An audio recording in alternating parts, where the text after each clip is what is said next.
Remittance বা প্রবাসী আয়ের ইতিবাচক প্রবাহ অব্যাহত রয়েছে চলতি জুন মাসেও।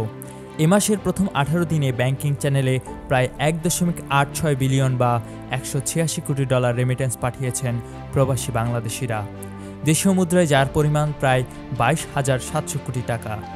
সে হিসেবে প্রতিদিন রেমিটেন্স আসছে $10,33,00,000। রোববার বাংলাদেশ ব্যাংক সূত্রে এই তথ্য জানা গেছে। তথ্য বলছে, চলতি 2024-25 অর্থবছরের প্রথম মাস জুলাই থেকে জুন মাসের 18 তারিখ পর্যন্ত মোট $29.36 বিলিয়ন রেমিটেন্স এসেছে দেশে, যা তার আগের 2023-24 অর্থবছরের তুলনায় 27.3%-এরও বেশি। গত অর্থবছরের এই সময়ে রেমিটেন্স এসেছিল $23.06 বিলিয়ন রেমিটেন্স। এর আগে সদ্য বিদায়ী মে মাসও দ্বিতীয় সর্বোচ্চ রেমিটেন্স এসেছিল দেশে। পুরো মে মাসে এসেছিল 297 কোটি বা $2.97 বিলিয়ন রেমিটেন্স। আর দেশের ইতিহাসের সর্বোচ্চ রেমিটেন্স এসেছিল গত মার্চ মাসে, যা $3.29 বিলিয়ন অর্থাৎ $329 কোটি। কুমিল্লার কাগজ, নিউজ ডেস্ক।